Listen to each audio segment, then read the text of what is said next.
Sky Burnley était un jeune homme de 27 ans ayant déjà eu une vie quelque peu difficile. À 18 ans, il avait été incarcéré pendant 2 ans après qu'on ait retrouvé sur lui du Xanax sans prescription. À sa sortie de prison, sa vie s'était retrouvée chamboulée, il avait gardé de mauvaises fréquentations et il avait dû faire une croix sur ses rêves les plus grands. Malheureusement, en 2016, il va totalement disparaître alors qu'il se trouvait dans des bois avec un ami et après ça, plus personne ne le reverra en vie. Pour tout savoir sur la triste et mystérieuse histoire de Sky Burnley, lançons-nous maintenant dans la vidéo.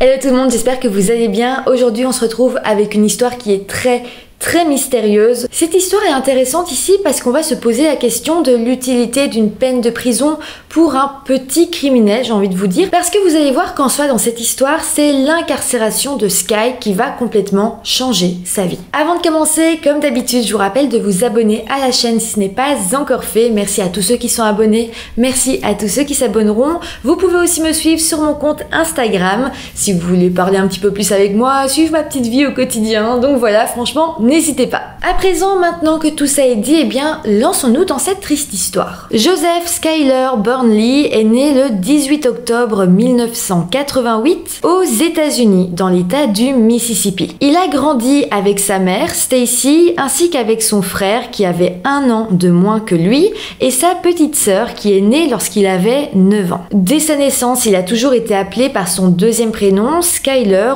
ou plus simplement Sky. Lorsqu'il était enfant, Sky a été décrit comme un gentil garçon. D'ailleurs, c'était le genre d'enfant qui était ami avec absolument tout le monde. À l'école, Sky a toujours été un excellent élève. Il a également grandi en jouant au baseball et son rêve, c'était un jour de devenir professeur au lycée et d'entraîner une équipe étudiante de baseball. Mais lorsque Sky est arrivé au lycée, il a évoqué son intention de s'engager dans l'armée après avoir obtenu son diplôme. Il disait qu'il voulait faire une formation militaire de quelques années avant de poursuivre ses études pour devenir professeur et entraîneur. Mais voilà, malheureusement, pendant son adolescence, Sky va traverser des moments assez difficiles. D'ailleurs, un soir de l'année 2006, alors qu'il n'avait que 18 ans, il s'était rendu à une foire dans sa ville et en sortant, il s'était fait fouiller par des policiers qui avaient trouvé 5 pilules de Xanax sur lui. Il s'agissait de médicaments qu'il avait obtenus sans ordonnance et donc pour ça, il avait été arrêté, accusé de possession criminelle et avait fini par être condamné à 2 ans de prison ferme. Ce que je trouve quand même être assez disproportionné vu que ce n'est que des Xanax dans un sens, c'est quelque chose qu'on prescrit où il y a des gens, là c'était sans ordonnance mais il n'en avait que 5, ça prouve bien qu'il n'était pas vendeur. Peut-être qu'il en prenait juste pour lui. C'est un sujet qui se discute, mais en tout cas, il a bel et bien été en prison et ces 2 années vont totalement changer la suite de sa vie. Tout d'abord, ça a évidemment fait dérailler tous ses projets. Il savait qu'à cause de ça, il ne pourrait pas s'engager dans l'armée, puisque pour devenir soldat, il faut avoir un casier judiciaire vierge. Et ce n'était donc plus son cas. Deuxièmement, une fois en prison, Sky s'était retrouvé dans des situations assez dangereuses et évidemment, comme il était jeune, il n'avait donc que 18 ans, il a eu beaucoup de mal à gérer cette situation correctement. Au final, pour tenter de garantir sa sécurité en prison, il s'était rapproché d'un gang assez célèbre dans sa prison qui s'appelait les Simon City Royals. Pour vous dire, il s'agit de l'un des gangs de rue et de prison les plus importants et les plus problématiques du Mississippi. À la base, Sky s'était simplement rapproché d'eux, mais un autre détenu était venu le voir et il lui avait dit que s'il n'intégrait pas ce gang, sa vie en prison pourrait être en danger. C'est donc comme ça que Sky était devenu un membre du gang des Simon City Royals. Grâce à ça, Sky a donc réussi à survivre en prison pendant ces 2 longues années et finalement, lorsqu'il a été libéré, il avait à présent 20 ans. Dès sa sortie, Sky a trouvé divers emplois, principalement dans le secteur de la construction, et il a essayé de continuer sa vie le plus normalement possible. Malheureusement, comme il avait un casier judiciaire et qu'il venait à peine de sortir de prison, les choses étaient bien plus difficiles pour lui. Il avait du mal à trouver du travail et ses rêves d'avenir, notamment celui de devenir entraîneur de baseball, étaient complètement anéantis. Mais bon, malgré tout, Sky essayait de faire du mieux qu'il pouvait et dans les années qui ont suivi sa libération, Sky a commencé à prendre soin de sa grand-mère. Elle avait 94 ans, elle vieillissait, mais Sky ne voulait surtout pas la laisser dans une maison de retraite. Pour vous dire, tous les membres de la famille de Sky voulaient mettre cette grand-mère dans un home, dans une maison de retraite, mais Sky, lui, ne voulait pas de ça pour elle. Il voulait qu'elle puisse rester dans sa maison et qu'on s'occupe d'elle, donc il a décidé qu'il le ferait lui-même. C'est donc comme ça que Sky a commencé à prendre soin de sa grand-mère. D'ailleurs, pour essayer d'être au plus proche d'elle, il avait décidé d'emménager avec elle dans sa maison dans la ville de Florence, toujours dans l'état du Mississippi. En 2015, Sky avait alors 26 ans et à ce moment-là, il a trouvé une petite amie. D'ailleurs, à cette époque, lui et sa copine ont décidé de devenir chrétiens et ont rejoint une église. Sky était d'ailleurs très investi, il lisait la Bible tous les jours et soulignait même des versets qui étaient importants pour lui. Mais bon, malgré tout, son séjour en prison, qui avait eu lieu des années auparavant, avait quand même laissé des séquelles. Ceux qui connaissaient bien Sky avaient dit que même s'il n'était pas accro à la drogue, il aimait en consommer de temps en temps. D'ailleurs, certains diront même que s'il consommait, c'était parce qu'il avait gardé pas mal de mauvaises fréquentations qui dataient justement de ses années de prison. En tout cas, à la fin du mois de mai 2016, alors qu'il avait 27 ans, Sky a été arrêté par la police dans la ville de Brandon, dans l'état du Mississippi. Malheureusement, on ne sait pas précisément pour quelle raison. Par contre, on sait qu'un policier avait suspendu son permis de conduire et que Sky avait ensuite été transporté dans une prison dans la ville de Pearl, donc là encore toujours dans le Mississippi. Selon la petite amie de Sky, il avait été autorisé à passer un coup de téléphone pour que quelqu'un puisse venir le chercher. De ce que j'ai compris, Sky aurait été arrêté alors qu'il était à bord de sa voiture et donc il avait laissé sa voiture sur la route garée quelque part et lui avait été transporté par la police au commissariat. Toujours selon sa petite amie, elle était donc venue le rechercher au poste de police et elle aurait payé la caution de 100 $ pour faire sortir Sky de prison et selon ce qu'elle dira, elle avait payé directement en liquide. Mais voilà, la chose assez étrange ici, c'est que paraît-il que Sky avait déjà fait un chèque à la police pour payer son amende relative à son infraction de la route. Il aurait donc trouvé ça assez bizarre que sa copine ait encore 100 $ à payer vu qu'il pensait avoir absolument tout réglé. Mais là encore, je vous le dis, on ne sait pas vraiment d'où vient cette information. Vous allez voir, cette arrestation en soi est très énigmatique. D'ailleurs, pour que vous vous en rendiez compte, je vais faire un petit bond dans le futur. Plusieurs mois après que Sky ait été porté disparu, il faut savoir que sa mère et sa famille s'étaient renseignées sur cette arrestation ainsi que sur les frais que ça avait entraîné. Mais voilà, ce qui est assez étrange, c'est que la police leur avait répondu qu'il n'y avait aucune trace de cet événement et aucune trace de frais qui auraient été payés. En soi, c'est comme si cette arrestation, cet événement n'avait jamais eu lieu, il y avait de traces nulle part. La seule personne qui en parlait, c'était donc la copine de Sky. Mais vous allez voir, je vais vous en reparler après, mais revenons au moment présent. Quelques jours vont alors passer après cette soi-disant arrestation et nous étions à présent le vendredi 3 juin 2016. Je vous le dis d'ores et déjà, mais ce que je vais vous raconter à partir de maintenant, on le sait grâce à l'un des amis de Sky qui s'appelait Travis Brewer et c'est donc sa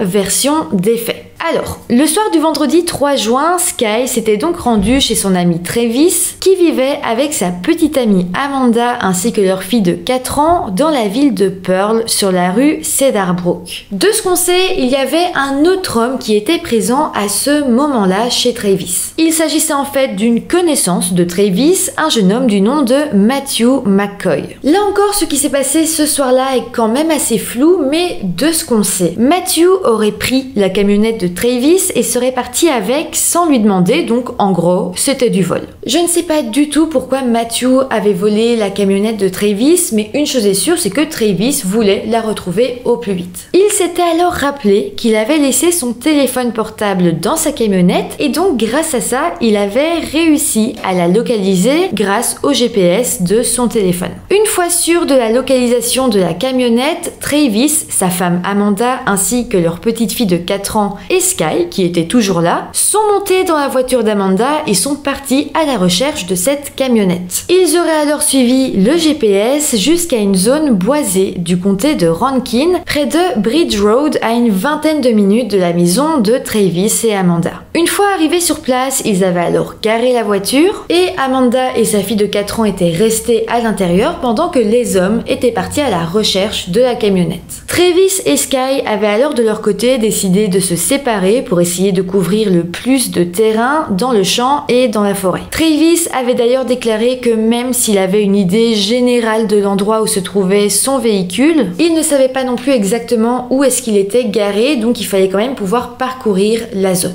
Travis avait alors cherché de son côté un moment, mais il n'avait rien trouvé. Il était alors retourné jusqu'à la voiture et c'est là qu'Amanda, donc sa femme, lui avait dit que leur fille était fatiguée et qu'elle devait rentrer pour la mettre au lit. Évidemment, Travis comprenait et donc il était parti à la recherche de Sky pour lui dire de revenir à la voiture. Mais voilà, il va chercher dans le champ, dans le bois pendant un bref moment, mais bizarrement, il n'a pas retrouvé Sky. C'était un peu embêtant parce qu'il était assez pressé, sa fille pleurait dans la voiture, il fallait absolument qu'elle aille au lit, donc Travis s'est dit qu'il allait retourner à la voiture, reconduire sa femme et sa fille à la maison et qu'il allait ensuite revenir pour aller chercher son ami Sky. Donc quand Travis est revenu sur place, il avait cherché Sky un petit peu partout dans les bois, il avait crié son nom, mais bizarrement, il n'avait trouvé strictement aucun signe de lui. Par contre, pendant sa recherche, eh bien, il avait fini par retrouver sa camionnette qui lui avait été volée. C'est pas précisé, on sait pas vraiment comment Travis a pu ramener sa camionnette chez lui, mais on imagine donc qu'il a été rechercher sa femme, qui est revenue, et qu'à deux, ils ont donc pu ramener la camionnette jusqu'à leur maison. Mais donc, rendez-vous compte qu'à ce moment-là, eh bien, il était déjà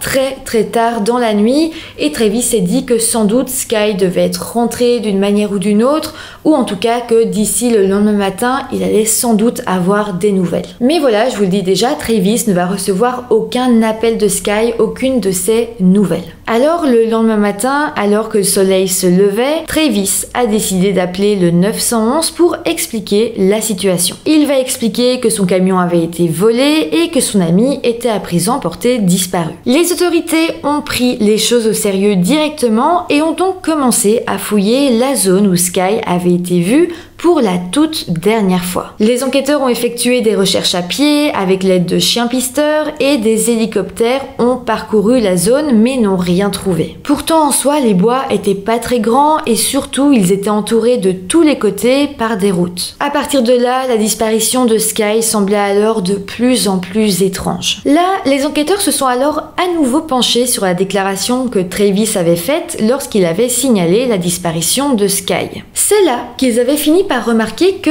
certains détails semblaient un petit peu bizarre ou en tout cas pas très clair. Déjà, ils vont pas vraiment comprendre comment Travis avait pu localiser son véhicule. Alors oui, il avait dit que c'était grâce au GPS de son téléphone, mais concrètement et pratiquement, on sait pas vraiment comment il avait fait, on sait pas s'il avait une application de traçage de son téléphone ou quelque chose comme ça. En soi, quand on y pense, on peut rarement suivre un téléphone juste comme ça. Je veux dire, si moi je perds mon téléphone et que j'ai aucune application de géolocalisation, bah je vois pas comment on peut le retrouver. Donc déjà ça c'est un peu flou parce que Travis n'a jamais vraiment donné d'explication par rapport à ça. De plus, la police va quand même se dire qu'en soi, on n'a pas de preuves concrètes que son téléphone se trouvait bien dans sa camionnette lorsqu'elle a été volée. En soi, tout ce qui nous prouve cette version des faits, c'est le dire de Travis Mais là, à aucun moment on peut savoir s'il dit la vérité ou s'il ment. D'ailleurs, il va y avoir un petit rebondissement dans l'enquête lorsqu'un témoin va venir se manifester,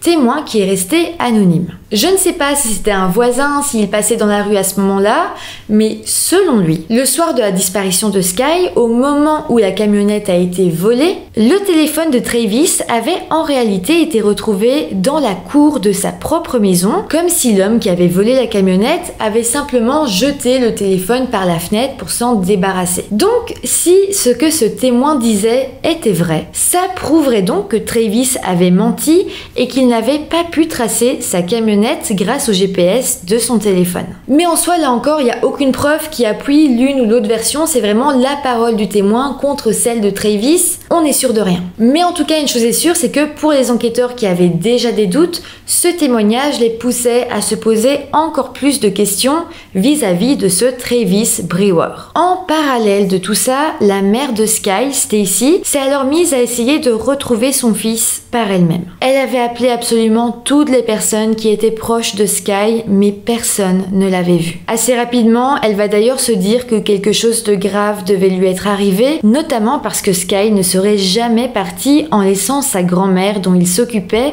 derrière lui. À ce moment-là, la mère de Sky avait alors décidé de parler à la petite amie de son fils pour savoir si elle pouvait avoir des idées de où se trouvait Sky. Cette petite amie va alors expliquer à la mère que quelques semaines plus tôt, Sky avait été arrêté par la police, que son permis lui avait été retiré et qu'il était peut-être parti par peur de retourner encore une fois en prison. Mais là, rappelez-vous quand même de cette fameuse arrestation. C'est à ce moment-là que la mère de Sky avait appelé la police pour demander plus de détails et que, comme je vous l'ai dit, les enquêteurs avaient répondu qu'il n'y avait aucune trace de cette arrestation. Rien ne prouvait alors que Sky avait été arrêté, que son permis lui avait été confisqué et surtout il n'y avait aucune preuve du fameux paiement en liquide que sa petite copine avait fait. Quand on y pense, la seule personne qui semblait dire que cette arrestation avait eu lieu, c'est la petite amie de Sky. Mais à présent, imaginons quand même que cette arrestation n'ait jamais eu lieu. À ce moment-là, on peut quand même se demander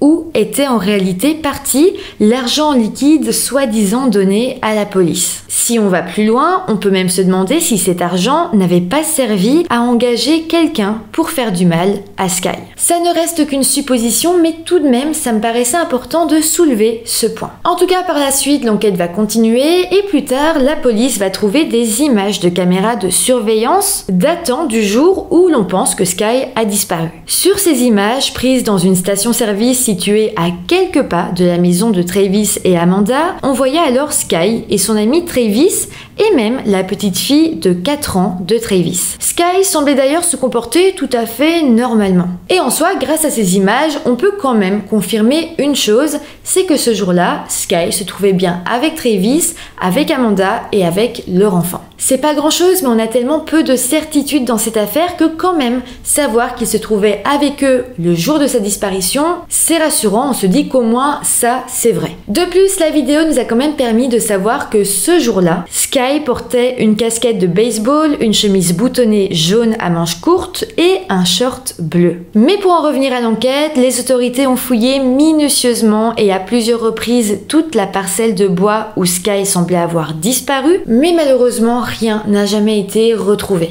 Finalement, la police avait étendu la zone de recherche à plus de 400 hectares, mais même après avoir tout fouillé, ils n'ont pas trouvé le moindre indice, et donc les enquêteurs ont fini par dire qu'ils étaient sûrs à 100% que Sky ne s'y trouvait absolument pas. Par la suite, et grâce à toutes les informations que les agents avaient reçues, ils ont réussi à obtenir un mandat de perquisition pour fouiller le domicile de Travis et Amanda, qui étaient donc à ce moment-là les suspects principaux dans cette affaire. Chez eux, ils avaient alors retrouvé du matériel lié à la consommation de drogue. Ça n'avait peut-être rien à voir avec Sky, mais au moins, avec cette découverte, la police a pu arrêter Travis et sa femme et les garder en détention provisoire. On va se le dire, c'était également plus facile comme ça pour les interroger par rapport à la disparition de Sky. Mais au final, même après des heures d'interrogatoire, ils ont continué à garder cette même version des faits et ont continué à dire qu'ils n'avaient rien fait à Sky.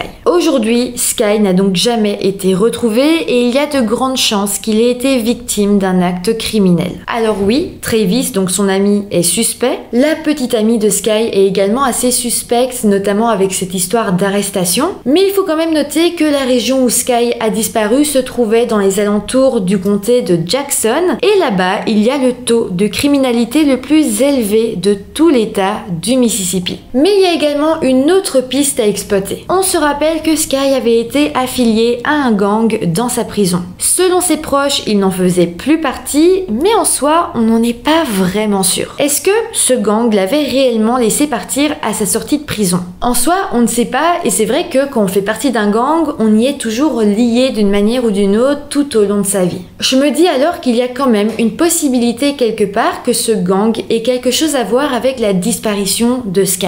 Ou alors on peut se demander si peut-être il n'avait pas été victime d'un gang rival. On sait également qu'il consommait toujours de la drogue, alors est-ce que ça aussi, ça avait pu avoir un lien? On n'a évidemment aucune preuve de ça, mais ça reste une théorie. Au final, selon les forces de l'ordre, le plus gros suspect ici reste Travis Brewer. D'ailleurs, selon les policiers, lui et sa femme Amanda en savaient sans doute plus que ce qu'ils ne disaient. Les derniers rebondissements dans cette affaire datent de 2018. En soi, 2 ans après la disparition de Sky, sa mère avait reçu un appel téléphonique d'une femme qui prétendait être la mère du fils de Sky. C'est assez bizarre parce que clairement Sky n'avait aucun fils connu. Pour confirmer les faits, le garçon de 4 ans à l'époque avait fait un test ADN et contre toute attente, il était bel et bien le fils de Sky. Il l'avait eu 2 ans avant sa disparition et ne l'avait jamais dit à personne.